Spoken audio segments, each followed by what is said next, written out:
They look slow, soft, and maybe even boring, but these are not the cars you want to laugh at. Behind their tame designs and quiet reputations, these machines are hiding serious power. In this video, we're counting down 8 JDM Coupes that look slow but are secret monsters. These aren't the poster cars or the fan favorites. These are the underdogs that show up looking like commuters and leave acting like killers. No hype, no flex, just pure sleeper energy. Let's get into it. Number 8, Toyota Soarer 2.5 GT Twin Turbo JZZ30. The Toyota Soarer JZ30 is the definition of a hidden weapon. Most people look at its long, graceful profile and assume it's just a plush Grand Tourer meant for smooth highway cruising. And it is until you realize what Toyota stuffed under the hood. A 2.5-liter 1JZ GTE inline 6, boosted by twin turbos, churning at around 280 horsepower straight out of the factory. It's not just fast, it's violent when provoked. Released in the early 90s, the Soarer 2.5 GT Twin Turbo was Toyota's way of flexing its engineering might without shouting about it. It had features way ahead of its time: electronically controlled suspension, digital dash, even GPS navigation. But the real magic wasn't the gadgets, it was that silky yet savage 1JZ.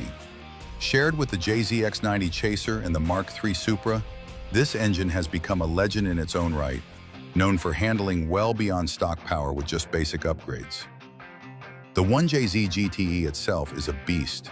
With forged internals, an iron block, and twin CT12A turbochargers, it was built for endurance and abuse. Tuners quickly realized the engine could reliably handle 400 to 500 horsepower with only upgraded fuel and tuning. Go a step further with bigger turbos, injectors, and ECU work, and you're looking at a 600-plus horsepower missile that still starts like a Toyota and drives like a Lexus. And yet, visually, the Soarer couldn't be more laid back. Smooth bodywork, minimal badging, and an interior more like a Lexus than a sports car. The weight, around 3,500 pounds, led many to think it was too soft to be serious. But the torque delivery tells a different story. It wasn't made to look fast. It was made to be fast and make you regret underestimating it. What made the Soarer truly scary was how refined it felt doing dangerous things. Launching off the line or pulling through third gear didn't feel aggressive or unstable. It felt calm, the cabin was quiet, the ride was smooth, but the numbers on the speedometer climbed like you were being towed by something supernatural. It lulled you into forgetting it was a performance car, until you realized you were well over legal speeds with no drama. In the tuning world, it's a silent favorite. You'll find Soarers pushing 500-plus horsepower while still wearing stock wheels and paint. The chassis is solid, the drivetrain reliable, and the potential is scary. It's a monster dressed like a butler. But if the Soarer was Toyota's hidden weapon, Mazda had its own stealth assassin. One that didn't just go fast, it bent around corners like it was glued to the earth. Let's move to a coupe that came with a surprise feature nobody expected: four-wheel steering. Number 7, Mazda MX-6 GT Turbo 4WS variant. Mazda's MX-6 GT from the late 80s and early 90s doesn't scream performance. It looks like a tidy commuter coupe, something your math teacher might have driven. But lurking beneath that modest sheet metal is a turbocharged 2.2-liter inline 4, the F2T, good for 145 to 150 horsepower and 190 pound-feet of torque. Doesn't sound like a monster, right? Now add one of the most bizarre and misunderstood features of the time: four-wheel steering. That's right, the rear wheels actually turn to assist with cornering. It was a feature pulled from concept cars and put into production. At low speeds, the rear wheels turned opposite the fronts for tighter turns. At high speeds, they turned in the same direction for stability. This gave the MX-6 GT a wild ability to dart through twisty roads with alarming confidence. You'd think it's just a front-wheel drive coupe, but it rotated like a mid-engine car on command. Mazda called it 4WS, and it made the MX-6 feel decades ahead of its time. Most drivers were used to understeer and slow steering input in front-wheel drive cars. The MX-6 GT defied those expectations. Even with its modest tire setup and stock suspension, it could keep up with more exotic machinery through tight switchbacks. What it lacked in showmanship, it made up for in sheer engineering boldness. Mazda took a risk, and for those who understood it, the car became an unforgettable sleeper. And then there's the torque. The F2T engine has a reputation for being an absolute stump puller. The turbo spools early, giving you a surge of low-end power that makes the MX-6 feel way quicker than its numbers suggest. The engine's overbuilt nature means it responds incredibly well to simple mods, with many tuners extracting over 250 horsepower on a stock block. It may not rev as high as other Japanese performance engines, but it delivers power where it counts, in the mid-range, making it a perfect street weapon. Inside, it's all business. A driver-focused cockpit, supportive seats, and period-correct digital gauges if you found the right trim. There's no flash, no racing stripes, just a quietly competent performance coupe that never got the credit it deserved. Mazda kept the cabin practical and straightforward. You got the basics, comfortable seats, decent visibility, and enough tech to feel advanced without being distracting. In the right spec, it came with pop-up headlights and a digital dash, both of which added to its quirky charm. And it remains dirt cheap on the used market. Very few people know what this car is capable of, which keeps prices low and potential high. It is the kind of vehicle you can daily drive in total anonymity while holding a secret that most drivers will never discover. If you're still here, that means you're loving this kind of hidden gem content. So why not hit that subscribe button right now? We're just getting started, and we've got even more low-profile monsters coming your way. If the MX-6 GT was ahead of its time with steering trickery, the next coupe took a different route, packing pure VTEC fury into a stylish frame that Honda fans still worship. Time to talk about the Prelude C VTEC. Number 6. Honda Prelude C VTEC H22A. The Honda Prelude has always been a bit of an outsider. Not quite an Integra, not quite a Civic, and certainly not a full-blown sports car. But the Prelude SI VTEC, especially with the H22A engine, was Honda's secret masterpiece. It looked clean and mature, almost too grown up to be fast.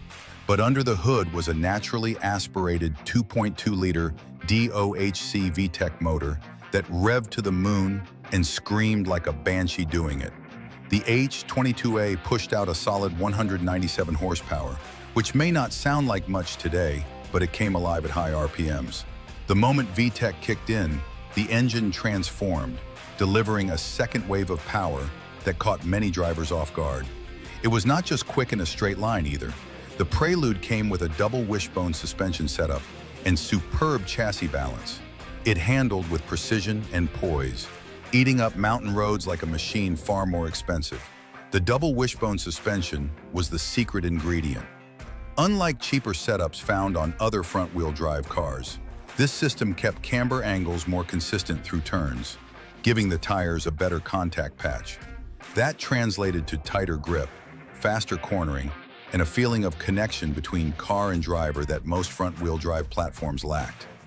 Honda engineers spent serious time tuning this chassis for balance and response. The result was a coupe that danced through corners, staying composed under braking and never feeling nose-heavy. Visually, the Prelude SI VTEC was all about subtlety. It had a wide, low stance and smooth lines that gave off a premium feel. No big wings, no ridiculous scoops, just a clean front end and tasteful alloy wheels. Inside, it was driver-focused with simple analog gauges, supportive seats, and just enough tech to feel modern.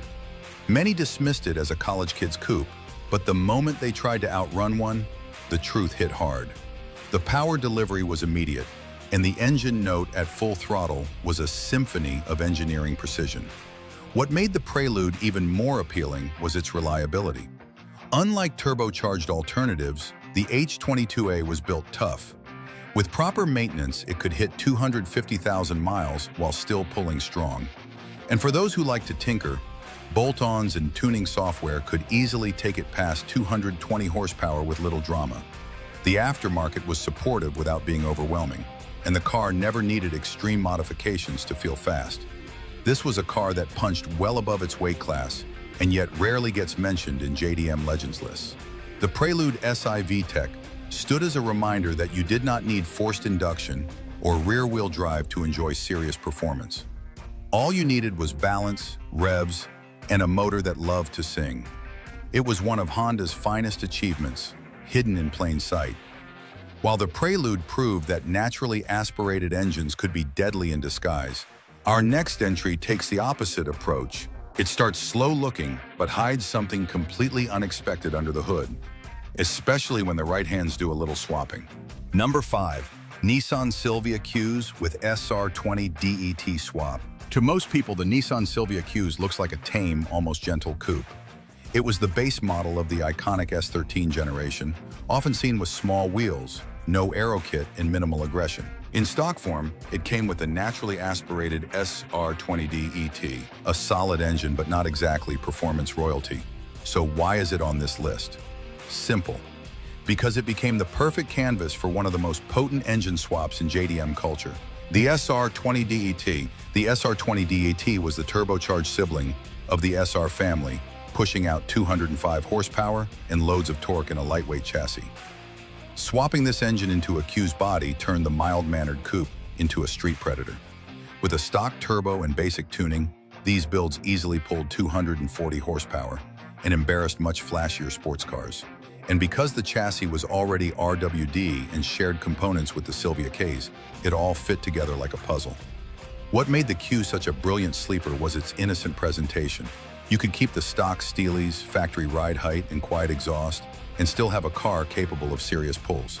Most people wouldn't give it a second look at a meet or light, but on the road, it was a different story. The Qs with an SR20 DET was light, fast, and terrifyingly nimble in skilled hands. Inside the Silvia Qs was basic but focused. It had a clean dashboard, simple seats, and not much fluff. But that meant less weight and fewer distractions. Tuners loved this platform not just for the engine swap, but for its low price, high potential, and infinite customization options. It became the entry point to drift culture for many and an affordable menace on both street and track. But let's take a detour from the usual 90s suspects and go way back. Because before the turbo wars and SR swaps, there was a coupe in the 1970s that made jaws drop with its raw looks and rally-inspired power. Time to revisit the bold lines of the Mitsubishi Galant Coupe FTO. Number 4. Mitsubishi Galant Coupe FTO, 1975 GSR model. Before Mitsubishi became known for the Evolution series, it had already laid the groundwork for performance innovation. The 1975 Galant Coupe FTO GSR was one of the earliest examples of the brand flexing its engineering potential. Short for fresh touring origination, the FTO looked like a mini muscle car from Japan. Squared-off lines, aggressive nose, wide stance, and flared fenders gave it a look that screamed fast. But few ever suspected it could deliver on that promise. And yet, it absolutely could. Under the hood sat a 1.6-liter Saturn engine, but this wasn't the economy version. The GSR trim featured twin carburetors and a tuned head, pushing the motor to roughly 110 horsepower, which may seem modest now, but in a coupe that weighed barely over 900 kilograms, it was explosive. The power-to-weight ratio gave the FTO rally-worthy acceleration, and it was no surprise that it found success in motorsports across Japan and Southeast Asia. What made the FTO GSR such a secret monster was that it was often mistaken for an economy coupe. In fact, many buyers purchased the standard versions thinking they were getting a good family car. But the GSR was anything but soft. With a limited slip differential, stiffer suspension, and a 5-speed manual transmission, it was made to attack corners and launch down straights. It had the bones of a sports car and the looks of something you'd pass in traffic without blinking. Inside, it was pure 70s charm. Bucket seats, a sporty steering wheel, and analog gauges framed in metallic trim. There was nothing digital or modern about it, but it was raw and visceral in the way early Japanese coupes were. The driver was connected to the road, the engine, and the gearbox in a way modern machines struggle to replicate. That's real gearhead loyalty. Make sure to turn on notifications so you don't miss the next video. Because if you thought these were underrated, wait until you see the sleepers we've lined up for next time. From a rally beast of the 70s, let's step into something a little more elegant, yet just as unexpected. The next coupe comes from a brand many forgot even made sports cars, let alone ones with real bite. Number 3. Isuzu 117 Coupe XE. The Isuzu 117 Coupe XE is a car that almost nobody outside Japan remembers, and even fewer realize just how advanced and powerful it was for its time. Designed by Giorgetto Giugiaro, this coupe was pure Italian elegance with Japanese reliability baked in. It was one of the first Japanese cars to come with fuel injection, and by the mid-70s, the XE trim offered performance that rivaled European sports coupes, costing far more. At its heart was a 1.8-liter DOHC inline-4, producing about 130 horsepower, which was impressive for a naturally aspirated engine in the early 70s. This motor gave the 117 XE lively acceleration, with power delivery that felt refined and urgent. Paired with a manual gearbox and rear-wheel drive, the car could carve roads with ease and grace. And unlike most coupes of its era, the 117 Coupe came with advanced suspension tuning that made it more stable at high speed than its looks would ever suggest. Isuzu engineered the chassis with long-distance touring in mind. The suspension setup included front independent wishbones and a well-tuned rear live axle with coil springs, providing both comfort and composure. This balance made the 117 Coupe a capable cruiser on open highways and a surprisingly athletic machine through bends. Even when compared to rivals like the Alfa Romeo GTV or BMW 2002, the Isuzu could hold its own. Its beauty worked against it. With elegant lines, a luxury-inspired interior, and quiet road manners, people thought it was just a showpiece. But beneath the styling was a chassis built for spirited driving. The XE trim in particular came with better gearing and improved brakes, giving it the stopping power to match its surprising speed. It was Isuzu's halo car at the time, and though rare today, it's a forgotten gem that deserved more love than it got. Inside, you'd find wood paneling, leather upholstery, and gauges that looked like they came out of a Swiss watch. This was a gentleman's coupe with a rebellious streak. It had the grace of a Jaguar but the soul of a street racer, especially in XE form. Today, collectors hunt for them, not just for rarity, but for the fact that it can still hold its own on twisty roads with the right driver behind the wheel. So far, we've covered coupes with rally roots, turbo swaps, and high-revving legends. Number 2. Subaru Alcyon SVX EG33 Flat 6. The Subaru Alcyon SVX is a car that makes people stop and ask, what is that thing? Even today, it looks more like a concept car than something that ever went into production. Designed by Giorgetto Giugiaro, the SVX was Subaru's attempt to go upscale and challenge premium GT cars in the early 1990s. It had an aircraft-inspired canopy, long flowing lines, and a presence that felt out of place for a brand mostly known for economy wagons and rally cars. But the SVX wasn't just a design experiment.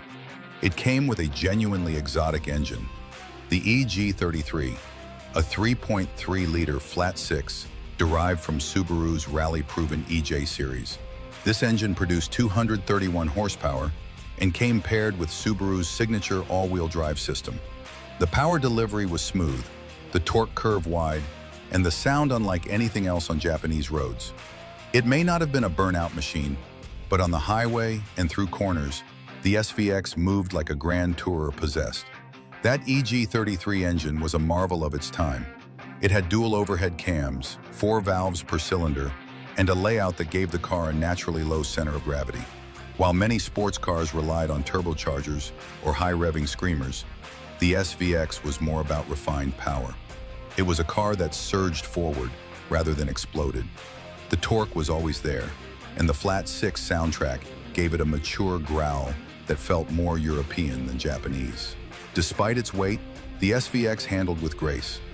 On long, sweeping roads, it felt planted and confident. The steering was light but accurate, and the car had a composure that made high-speed cruising addictive.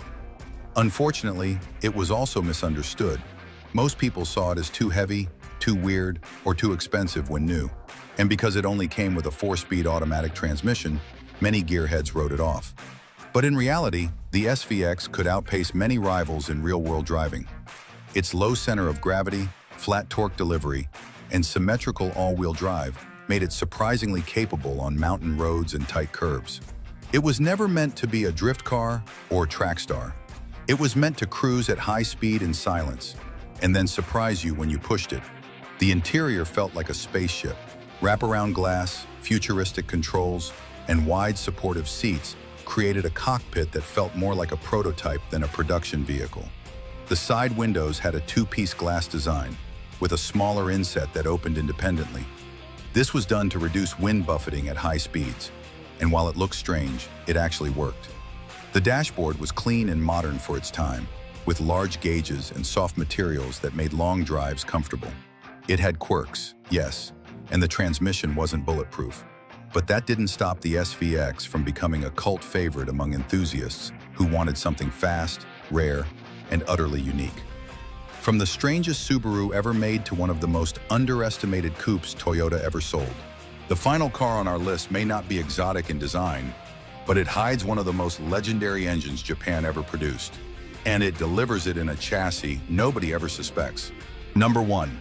Toyota Levin GT Apex AE101 4AGE Superstrut. To the casual eye, the Toyota Levin AE101 looks like a practical two-door Corolla. It has a rounded front, minimal flare, and simple badging. But beneath its modest skin lives one of the finest naturally aspirated engines Toyota ever produced. The 4AGE 20-valve blacktop. And when paired with the Superstrut suspension in the GT Apex trim, it becomes a precision weapon disguised as a commuter car. The blacktop version of the 4AGE made 165 horsepower from just 1.6 liters, revving all the way to 8,200 RPM. It came with individual throttle bodies, variable valve timing, and a 5-speed manual that begged to be rode hard. While it was front-wheel drive, the lightweight chassis and balanced tuning made it corner like a champ. Add in the Superstrut front suspension system, and you had a car that could outhandle many rear-wheel drive competitors in its class. The Superstrut suspension was not just a marketing term. It was a complex setup derived from Toyota's rally and touring car experience. It allowed for more precise control of camber angles during aggressive cornering, keeping the tires planted and reducing scrub. The result was steering that felt direct and mechanical, almost go-kart-like in responsiveness. This was not just a regular Corolla dressed up with a body kit. This was a finely tuned performance machine hiding in plain sight. This was a car built for people who knew what they were doing. It did not announce itself. It did not look threatening. But with the right driver, it could carve through mountain roads and leave bigger, louder cars scrambling to keep up. The steering was sharp, the chassis communicative, and the engine made you work for your reward. But once you hit the sweet spot in the rev range, it was pure joy. The individual throttle bodies created a raw intake sound that echoed through the cabin with every press of the pedal. It was addictive, natural, and utterly satisfying. Inside, it was all very 90s Toyota, clean lines, bucket seats, and a simple cluster. But everything was where it needed to be. No distractions, no nonsense. The gear shifter felt perfectly to hand, the pedals were ideally spaced for heel and toe downshifts, and the visibility was excellent. There were no touchscreens or fake engine sounds. What you heard and felt was real. The Levin GT Apex was the last of a dying breed of analog performance cars that focused on driving feel above all else. And today, it remains a favorite among those who value response and control over brute force. While many people still overlook it due to its humble appearance, those who have driven one know the truth. This car was not built to impress from the outside. It was built to reward the driver from the inside out. If you made it this far, you know the quiet ones are often the deadliest. Now it's your turn. Drop a comment and tell us which one shocked you the most or which one you daily in a heartbeat. And if you're into hidden gems like these, hit that subscribe button. We've got more sleeper beasts, forgotten builds, and underdog machines coming up. Thanks for watching, and we'll catch you in the next one.